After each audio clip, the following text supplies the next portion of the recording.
The theme of this program today, living with ovarian cancer and moving forward, it just described me perfectly, and I was so happy to be part of it. I'm going to close with a philosophy that Nikki always asks to be our closure at STS. The will to live is strengthened when a patient is involved as an active participant in combating their disease.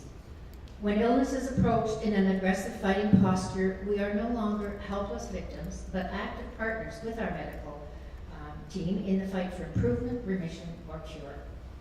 Making the transition from helpless victim to activist determines how others perceive us and treat us. If we accept our condition and hold self-pity at bay, others won't feel sorry for us, and we remain in charge. Thank you for listening, and I'm open to questions if there's time.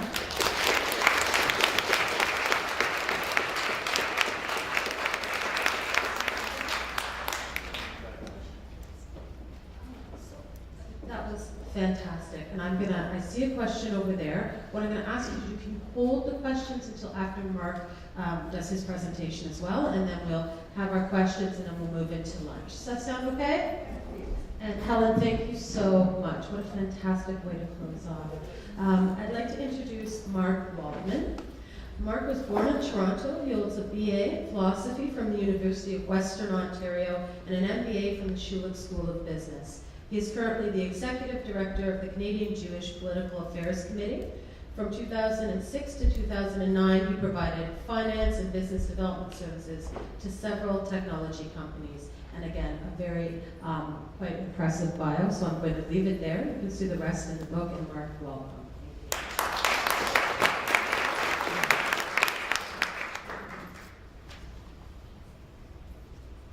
That's not Mark.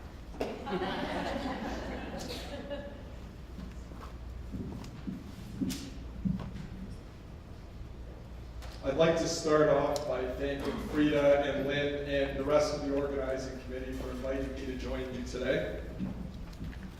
As you may have heard earlier, sadly I lost my wife, Alana Waldman, to ovarian cancer last June at the age of 40, a few weeks after her 40th birthday, and after a very long and courageous battle. I consider myself exceptionally lucky to have been married to such an incredible woman. While she fought the disease for close to 8 of the 11 years that we were married, things were not all bad. We had many wonderful moments together, and the battle with cancer actually enriched our lives in many ways. I was asked to share some insights with you that I gleaned from my experience as a caregiver to a woman with ovarian cancer. And I was also asked to speak to you today about what Alana would have wanted for everyone moving forward with respect to advocacy. So first, a disclaimer. Being married to a bright, independent, opinionated lawyer, I developed an instinctive trepidation to never begin a sentence with, "Let me talk to you about what Alana would want everyone to advocate for." Some of you had the privilege of hearing Alana speak at the first forum in the fall of 2012. Certainly, if you knew my wife, you understood that not only was she more than capable of expressing her own thoughts and opinions, she might take umbrage at someone else having the audacity to express her thoughts and opinions on her behalf. So to properly prepare, I pored over Alana's blogs and blogs on shadowlane.com. I even reread special notes that she left for our daughter to be read for her at a time when she was old enough to appreciate them. Reviewing all this material, of course, reminded me how lucky I was to be married to such an outstanding woman. I believe that while she had a very successful career in family law, it was Alana's role as a patient advocate that may have turned out to be her true calling. It allowed her to touch thousands of people and to raise awareness for this terrible disease. Now, based on what I know, I can say that Alana believed we must all come together with focused energy to support research. We cannot allow the requests to fund research into treatments for ovarian cancer to turn into white noise simply because of the competition out there from all of the worthy causes that people are looking to get support for. Alana was actually shocked when she discovered the enormous relative disparity between the amounts of money channeled into breast cancer research versus the funds being raised for ovarian cancer. And I'm proud of the fact that through her formidable efforts of raising awareness through her fundraising event for fashion and her foundation, Alana was one of the largest sources of funding for research into ovarian cancer at Princess Margaret Hospital. Now, to further her goals and to help correct the imbalance in research funding, we're committed to help establish a Center of Excellence in Ovarian Cancer Research at Princess Margaret Cancer Center in Alana's memory. Accordingly, we're launching a $3 million campaign with the hospital, with $1 million in matching funds from the foundation. And the research will be multi-pronged. You heard a little about it today. Part of it will focus on screening enhancements for earlier diagnosis, clinical trials to create better treatments, the profiling you heard about and analyzing of patients' genes to properly match patients to the trials of treatment, and mice models to conduct research on how well treatments are working. Doctors Campbell Reed and Butler are two of the incredible researchers who will benefit from this campaign, as well as Jerry Prendergast, who will work on the front lines with patients and coordinating many of the studies with Dr. Oza. And also Dr. Neal, who's the head of research there, who will be spearheading this program. Alana would want everyone to continue raising awareness about the disease, whether through blogs, vlogs, conversations, public speaking, Facebook, Twitter, Ovarian Cancer Canada, and other advocacy organizations. She felt an overwhelming need to shout about this disease that too often is only spoken about in whispers. Surprisingly, Alana was a very private person who did not at first openly embrace taking on such a public role. However, the love and the positive feedback that she received from so many quarters made the experience worthwhile and easier to bear. Alana used humor as a coping mechanism. She'd joke about the money shot, so to speak, the point where she had tears or bad news to share. You could always see it because the number of hits in her blog postings always went way up. So the reality is that emotion works when communicating to others and trying to raise awareness, so it shouldn't be suppressed, but rather embraced and employed to help with your advocacy efforts. Then, of course, there's the C card or the cancer card. Some of you may know what I'm talking about. People shouldn't feel guilty playing that C card to get out of certain things, whether it's an invitation to a wedding you just don't want to go to, you're too tired, your spouse is too tired, or you're at the airport and the customs guy is rummaging through your bags and you casually drop in that you're battling ovarian cancer. It's been a tough battle and you just needed to get away, and then you look up at him and give him a cute smile and hope that they let you go without giving you too much trouble. Sometimes caregivers also need to play the C card, and there's nothing wrong with doing that so long as it's not too far-fetched. The disease puts a terrible burden on the entire family, and everyone deserves a break once in a while. Alana wanted people to not be afraid of cancer. True, it can be a deadly disease, but it can also be a chronic illness one can live with. It need not overtake your life. To quote her, "I am not cancer, it doesn't define me.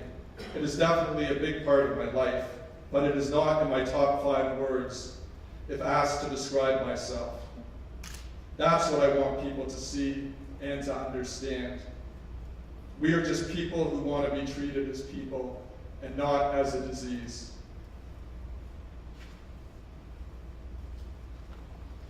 Alana would want us all to advocate for more clinical trials. She once spoke at a symposium for clinical trials with industry professionals to provide a patient's perspective, and here's what she had to say. You can't go through the journey without hope. Despair is a bad thing.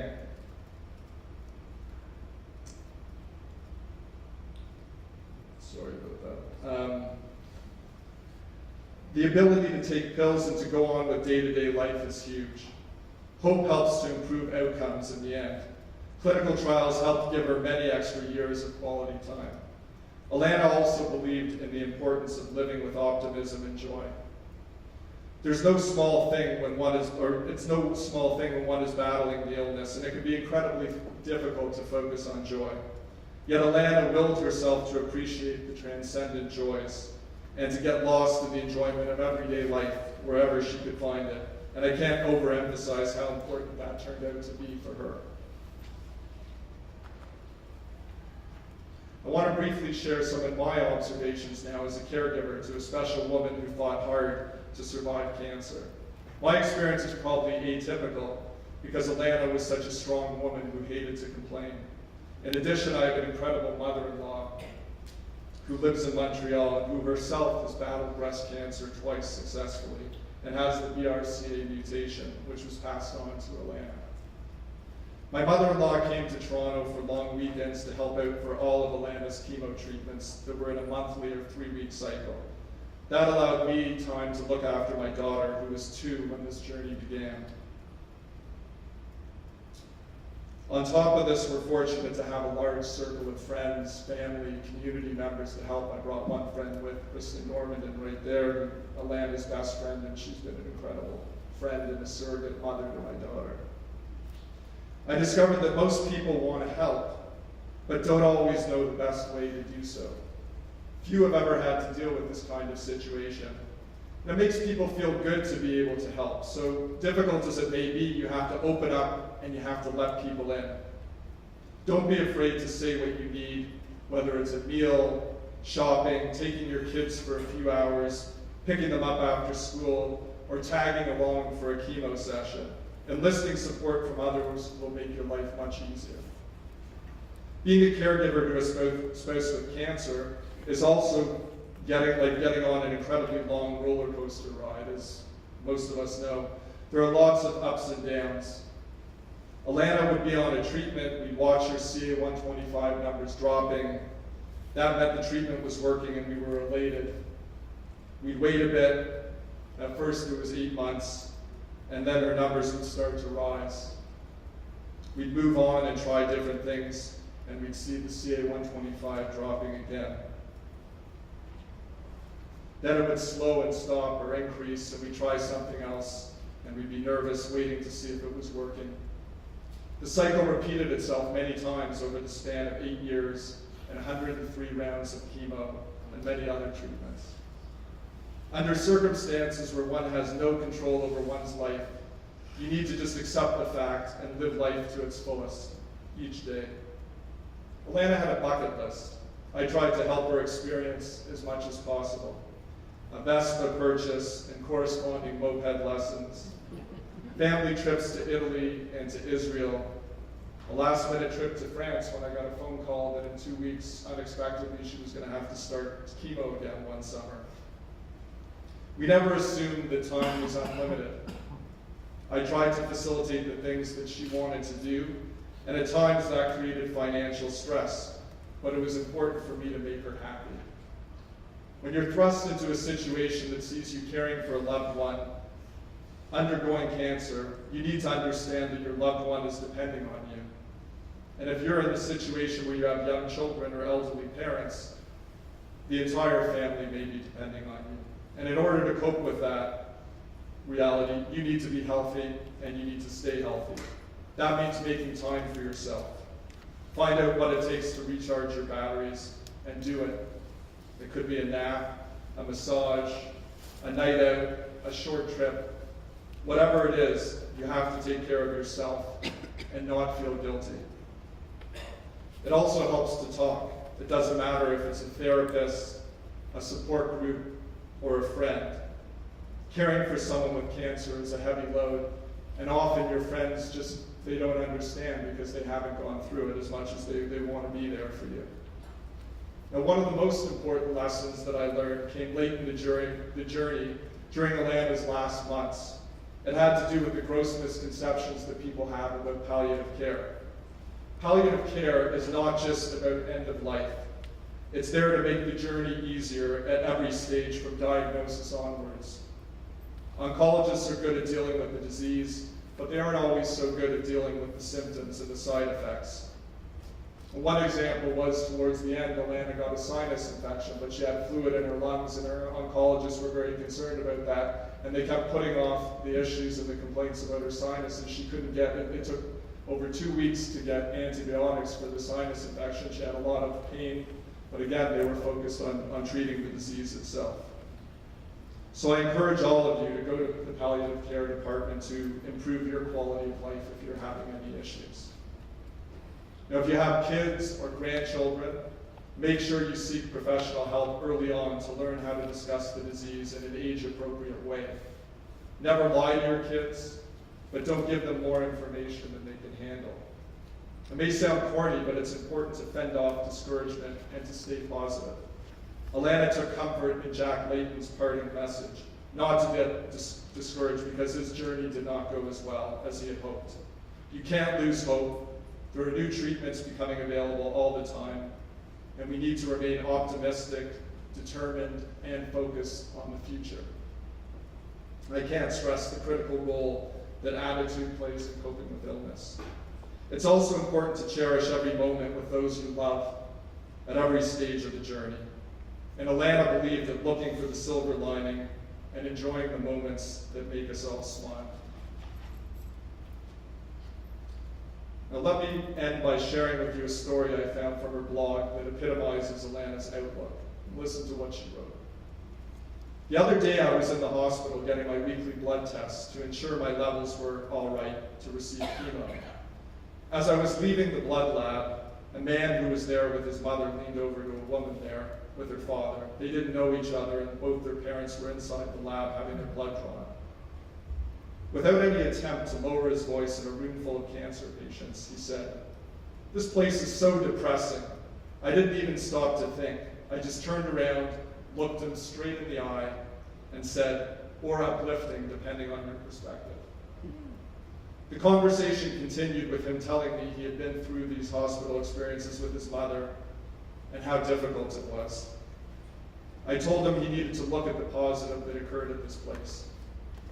Then he asked me whether I'd been poked and prodded and made to feel essentially like a pincushion.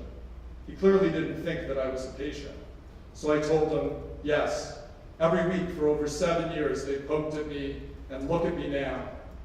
The woman he was chatting with started to applaud, and I just walked out with a huge smile on my face. Yes, I do get into bad moods. I wouldn't be normal if I was always happy. I do question why my family and I have been burdened with this illness and everything that is attendant with it.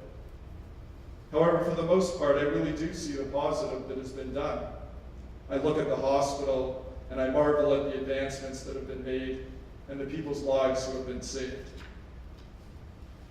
I think about the fact that I was not supposed to live beyond 5 years, and it's already been more than 7. I focus on the beauty that I've been able to have in my life, and I cherish those times. I know that there continue to be challenges in my path, and there will be more difficult times ahead, but I also know there will be the opportunity to create some beautiful memories, and there will be magic to celebrate. I choose to focus on the magic. Well, we certainly had a lot of magic together. Alana truly made a difference in my life and in raising awareness for ovarian cancer. When I think about what Alana would